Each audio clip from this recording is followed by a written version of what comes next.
The desire to reach out and help those in need is fundamental to most religious traditions, and people of faith have been acting on that desire for generations. As simple as a regular meals program, or as complex as a coalition of congregations that come together to build and furnish a new home, faith-based partnerships are changing lives and communities. At the same time, they are raising questions about where responsibilities of congregations and government begin and end.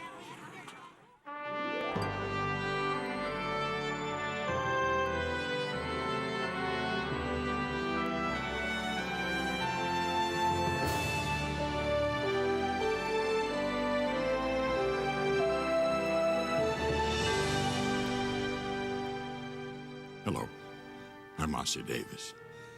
Faith and community, the public role of religion, aims to deepen our understanding of the diversity and vitality of religion in America, its people, institutions, and ideas, and their influence on our life together. The series is based on a study, the largest of its kind, that included interviews with religious and civic leaders, congregational members, and public citizens in metropolitan Indianapolis, a study conducted by the Polis Center at Indiana University, Purdue University, Indianapolis. An earlier series, Religion as a Window on Culture, illustrates the variety of religions that are practiced in the United States. But what we sometimes overlook is the diversity we find within America's predominant religious tradition, Christianity, its complexities and relationships to the larger culture and to other religions. In looking at this tradition in Indianapolis, we hope to provide a window through which other American cities can be viewed. With a population of 1.5 million people, Indianapolis is big enough to be diverse, yet small enough to comprehend. Through 11 episodes, Faith and Community will introduce you to the public role of religion.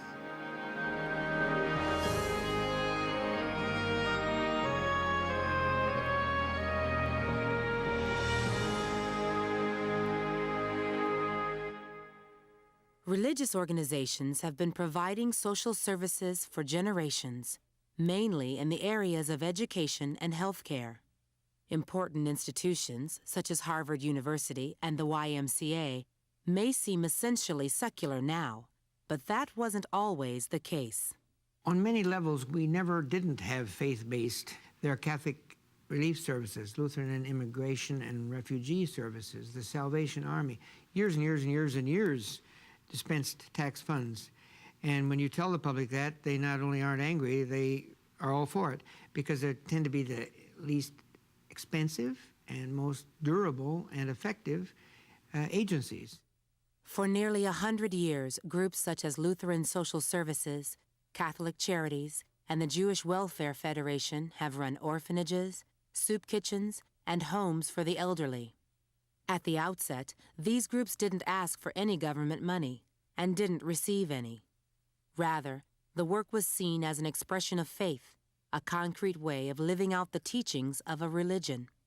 In recent years, there has been a shift in views about the kinds of faith-based groups receiving public funds. Now, congregations and smaller sectarian groups, previously excluded, are invited to participate alongside the larger religiously affiliated agencies. You look around and you say, who could perhaps do a better job than the federal government or the local welfare office? And you think, well, who's already doing a lot to take care of their own members, to make a difference in their community? And people see congregations and they say, gee, look at that. You know, they're doing a lot already. So there's been a kind of paying attention to the work of congregations at the same time that we've been paying attention to a broken welfare state. And people have, for whatever reason, decided to make that connection and say, oh, problem, solution. Let's put those two things together. In 1996, Congress raised the profile of that practice when it enacted legislation called charitable choice. Later, a new administration extended and encouraged the principles of charitable choice. President Bush tried to quell the firestorm of debate that followed. We have a tremendous opportunity now to take the spirit and apply it to problems like poverty and addiction, abandonment and abuse, illiteracy and homelessness. These are incredibly tough problems. But I believe with the help of faith, we can solve the problems. I have faith that faith will work. These rules are part of the overhaul of the federal welfare system. They are designed in part to make it easier for religious groups to bid on government contracts, to provide social services such as job training programs. There historically has been relationships between the black church and politicians, often earlier in a form of patronage, later in form of providing services or providing funds to help build senior housing or low-income housing or doing all these other kinds of projects. So that relationship has been there. And so this faith-based initiative is sort of the next phase in that. In many ways, we haven't made it easy for congregations to do that. We have put barriers in the way, some of them that should be there, case to add, and others that, frankly, have just made it difficult to operate without any real reason for that barrier being there. Both civic and religious leaders face the challenge of finding the right balance between what a religious group can offer to a publicly funded social service program and the risks it might incur. I think it's important to concentrate on the fact that social capital, community spirit, civic participation, belonging, taking care of one's neighbor, those are positive features. They're just as important as the bricks and mortar that make up the sidewalk or the playground. So when we come together with that understanding, the faith-based neighborhood group can accomplish an awful lot. I think we are beginning to see some partnerships, some coalitions that are bringing voluntary associations, namely churches, temples, synagogues, into some kind of connection with public funds. And in that process, we're seeing some very creative things that are occurring. One of the major differences is that when a congregation or a parishioner in a congregation is participating in a social agency kind of activity, they're doing it as a Christian. They then have different stories that shape them. They might see themselves as being a person who is following Christ and being of giving up of him or herself. And so they come to the person who they serve differently. It's the individual feeling about the people who are involved and the needs for us to take care of the weak, the least of these. If you are a religious provider, that religious provider needs to be utterly free to be religious in the ways in which that person or that organization feels called to be religious. And that may mean that certain kinds of collaboration simply aren't possible under our system of law. So I think the Charitable Choice Initiative has called for us on both sides of that equation to rethink exactly what kinds of freedom and what kinds of constraint are being talked about here. And how can a genuinely religiously free society also do this kind of social service delivery? I think the only hazard that is almost impossible completely to rule out is the one in which you can't achieve what you're out to do without conversion, without propagation of the nature of the faith to the people you're out to serve. And no matter how you write the laws, some people are going to transgress that, but they're transgressing it without the laws in the program too. A congregation might see a partnership with government as a way to get funding for outreach and mission work, increasing their reach beyond the work that they would be doing anyway. I don't think a faith group should create a situation where its year-to-year operating existence is dependent on government money, because once that occurs, the influence government has is really too great. But once you have very high percentages of your total budget in a faith organization coming from government, then I think the chances of being left kind of holding the bag or worse are substantially greater. If congregations have to divert a major part of their energy and their experience and their passion into social service delivery, they may not have enough extra capacity to carry off both things, to be able to manage the kinds of things that only congregations can do, and also these other things that we're asking them to do. So there's a risk that there's not enough excess capacity, if you will, for congregations to just do the social service delivery without a cost to the other things that they uniquely can do. From a congregation's point of view, partnering with government can be challenging. Funding can be difficult to obtain. So those have already gone out, but the money hasn't come back in yet? The internal record keeping can be burdensome, and the oversight from outside funders can take some getting used to. From government's perspective, they need to make sure that the dollars are spent in a way that the public can get accountability, but that the contract manager doesn't manage the contract in a way that prevents the faith-based organization from accomplishing its good. Managing a social service program requires a long-term commitment that must be balanced with the congregation's other activities, such as worship and religious education. But the rewards of a successful venture are tangible both for the congregation as well as for those being served. Those partnerships have the potential of really enriching the life of the congregation because of the experiences that people are bringing back into the congregation, but only if the congregation is intentional about making those connections.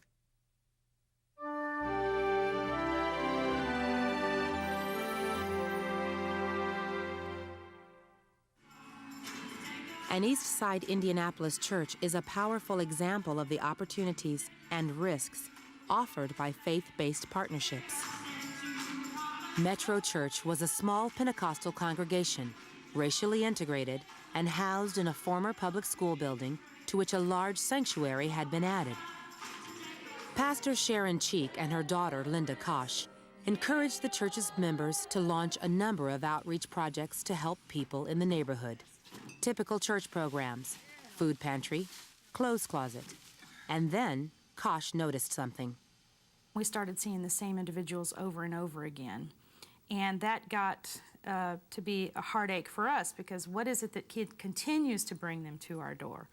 So we decided that it would be much more beneficial for us and for the individuals if we could help maybe 10 families go from point A to Z over a longer period of time rather than just bags of groceries. That's the whole purpose of preaching the gospel, is to reach out into the community. Around the same time, the mayor of Indianapolis was exploring ways to partner with religious congregations in efforts to shore up crumbling urban neighborhoods.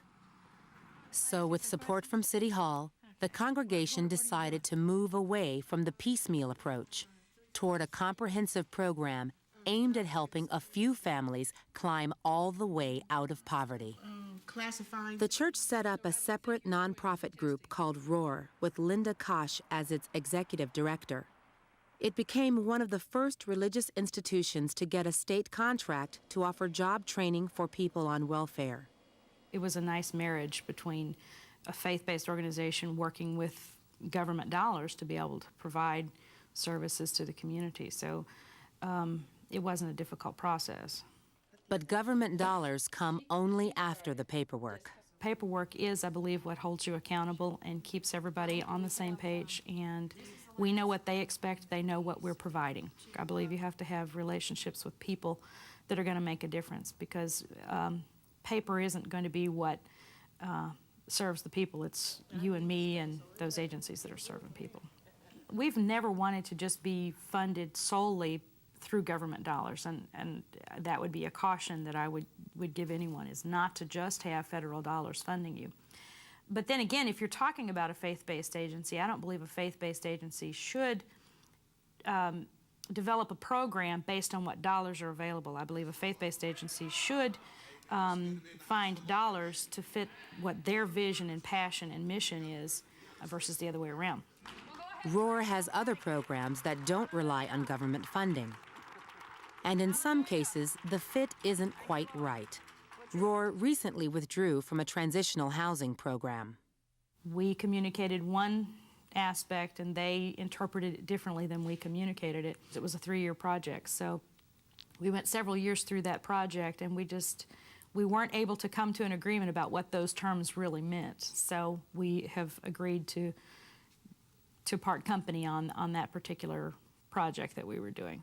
The challenges of a faith-based entity growing out of a congregation were recently brought home when Metro Church closed.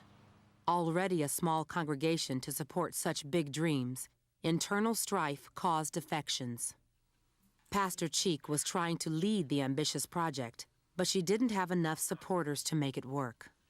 But because it was a separate agency, Roar is still in business, providing job training for state welfare recipients.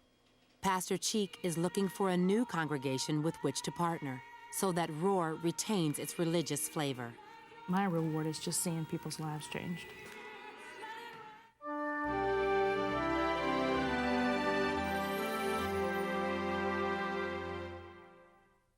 Some congregations may be motivated to take on a large social service program, but not know where to begin.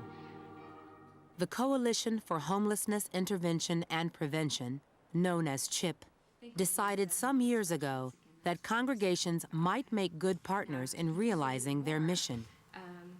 The idea of a Congregations as Partners program is that congregations partner with social service providers, mental health providers, substance abuse counselors, to be able to help people reach a level of self-sufficiency. And the way you do that is not on your own. Eastern Star, the largest African-American church in Indianapolis, is one of these congregations.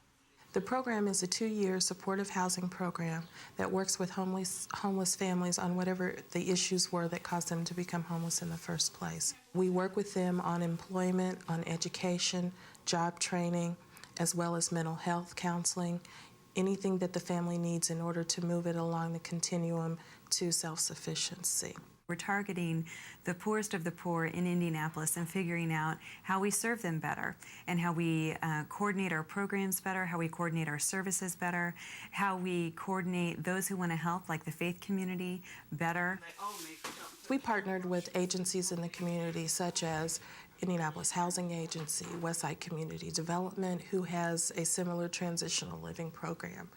We also partnered with INET and Goodwill, who are experts in the field of employment and education and vocational training. And so we were really able to gather a lot of information from them so that we would not have to reinvent the wheel. And those became components of the transitional living program. Each family is assigned a professionally trained case manager, as well as a mentor from the church, to help overcome the obstacles that led to homelessness in the first place, and mostly just to be there.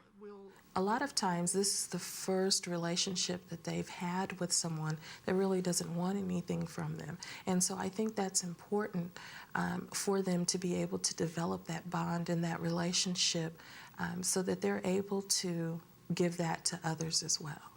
Simply providing emergency shelter for families in crisis and without a lot of support services or a lot of partnerships established doesn't really help families move forward. We know that faith and the spirituality is an important component of what we do, and that's the reason that we actually do it. And so by offering it to them, if they want to accept it, that's fine. If not, that's fine as well. You give the gifts, you give the skill, the talent, and the ability to do. So, Father, we just want to say we thank you, we appreciate you. Mentors start with the basics: money management, smart shopping, as well as spiritual intangibles. The idea of having mentors as a part of a program from congregations is phenomenal, and we've been really excited to see wonderful things happen with that. But if the training programs and the explanation of the programs and expectations of the mentors are not clearly thought out, then it could be a disastrous situation for both the programs, the clients, and the mentors. The families that they are matched with have issues that range from domestic violence to child abuse to just the gamut of issues. And so they have to know how to deal with those issues because they are going to come up. And we want them to have as much information as they need in order to be successful and comfortable with that particular family. You want to make sure that partnerships are well defined, that roles and responsibilities are clear for people involved in the programs. I get a lot out of when I'm able to see homeless families go from homelessness to home ownership, when I'm able to see children's lives become stabilized, and when they reach their goals. That's a lot of satisfaction and reward for me. Faith-based partnerships signal an evolution in the public role of religion, requiring that congregations carefully decide how and if they will respond to these new opportunities for partnership with others in their community. Successful collaborations are never simple to achieve or sustain, but the best examples do show how all sides can benefit from the opportunity of working together. For congregations and their leaders, outreach is a chance to live out their faith in a public and meaningful way, to show the larger community who they are and what their values are. For local governments, those same partnerships can be a new source of energy and inspiration that serve the community at large by helping individuals one at a time. Creating a successful and enduring faith-based partnership lies in finding a way to balance that energy and anticipation with realistic expectations on the part of both the religious groups and the community at large.